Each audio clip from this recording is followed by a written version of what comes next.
देश में, प्रदेश में, पूरे देश में ही इस समय आपातकाल जैसी स्थिति है, अघोषित इमरजेंसी। और उसके कई कारण, कई उदाहरण हैं।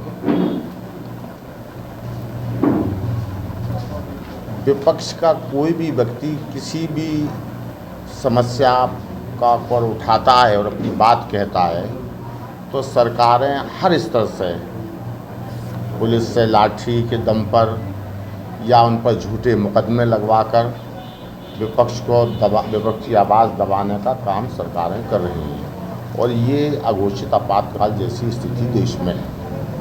अभी हाल ही में हाथरस में जो एक बच्ची के साथ जो मामला आया सामने, सारे लोगों ने देखा, सभी पूरे देश ने देखा, सबको मालूम है।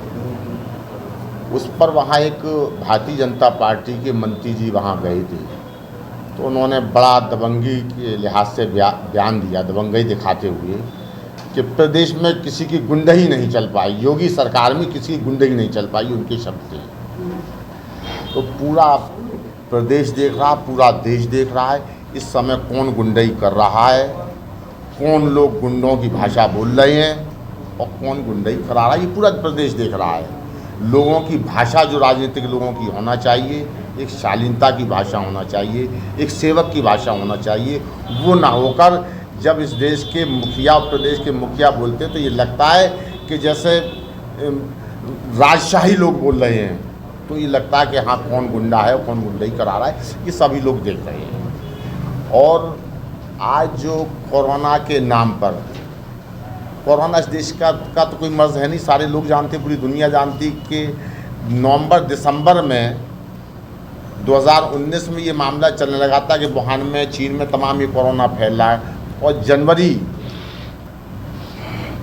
जनवरी में पहला मामला कोरोना का केरल में आया था। केरल में जब वो मामला आया था तो लोगों को मालूम हो गया कि केरला में एक मामला आ गया। अगर देश की सरकारें सचेत होती, देश की सरकारों ने तत्परता दिखाई होती और उसी समय बंदरगाह और एयरपोर्ट सीज कर दिए होते, न देश से कोई बाहर आएगा, न देश से बाहर कोई, न अंदर कोई आएगा, न बाहर कोई जाएगा, तो आज ये हालात जो देश भुगत रहा है वो भुगतने नहीं पड़े।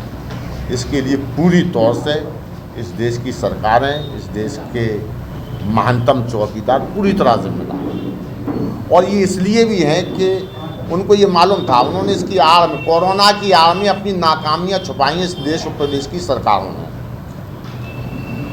हम कोरोना से, तो जब कोरोना हुआ तब लोग मरेंगे। इस देश का हर 5वां व्यक्ति हर बड़ी बीमारी से ग्रसित है। उनके इलाज की व्यवस्था के लिए क्या सरकारों ने किया, हमें एक जवाब दे दिया जाए।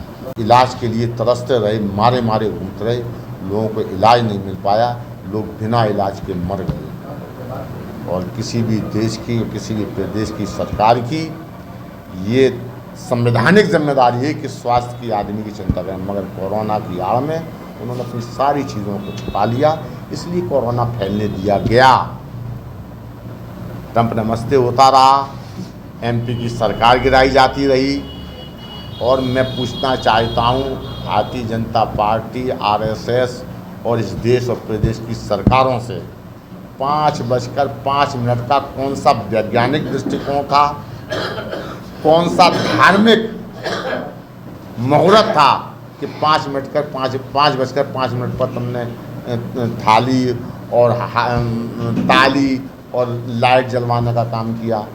देश के प्रधानमंत्री देखना चाहते थे कि इस देश के लोग अभी हमारी बातों में कितना आ रहे हैं।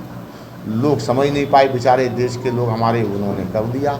जैसे ही उन्होंने कर दिया, उन्होंने समझ लिया कि देश तो अभी हमारी बातों पे चल रहा है, उठा के गोली वाला लॉकडाउन खोल दिया उन्होंने, बिना सोचे समझे। किससे मशवरा किया, किससे राय ली? जब 4 लोग बैठ के बात करते तो कोई अच्छी बात निकल के आती है, मगर हिटलर शाही है, मैंने जो कर दिया वो कर दिया, अच्छा बुरा जो होगा वो देखा जाएगा। भुगत रहा है, लोग भुगत रहे हैं।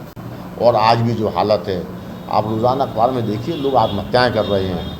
किन हालातों से करके भी सरकार ने इस पर विचार करने की कोशिश की। लोग माइंडली इतना परेशान हो चुके हैं, इस देश में जो और प्रदेश की जो जर्जर व्यवस्थाएँ हैं उससे इतना लोग परेशान हैं। लोगों को खाने में महंगाई की स्थिति देखिए आप। आलू कभी आपने सोचा था 50 रुपये 40 रुपये आलू बिकेगा? ये स्थिति है। क्या कर रही सरकारें?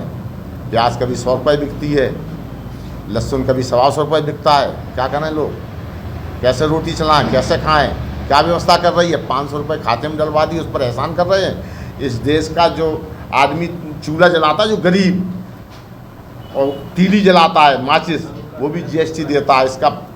इस देश का प्रत्येक नागरिक भारत सरकार और उत्तर प्रदेश सरकार को टैक्स देता है, टैक्स अदा करता है। और अगर उसमें से 500 रुपये हमको दे के बड़ा एहसान जताया जा रहा है कि हमने ये कर दिया, अपने घर से दे रहे हैं ये लोग।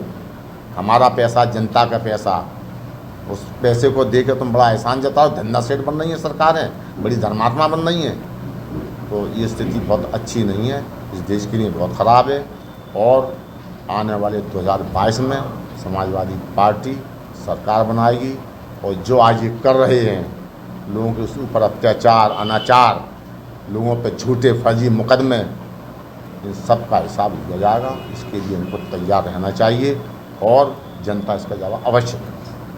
अभी देखिए, भारतीय जनता पार्टी का इतिहास बता के देगी, जब भी चुनाव आते हैं तो वो ऐसा कोई ना कोई फार्मूला, ऐसा कोई ना कोई झूठा वादा पब्लिक जनता को गुमराह करने के लिए हमेशा करते रहे और करते हैं। ऐसा कोई नहीं चुनाव जीतने के हिसाब से।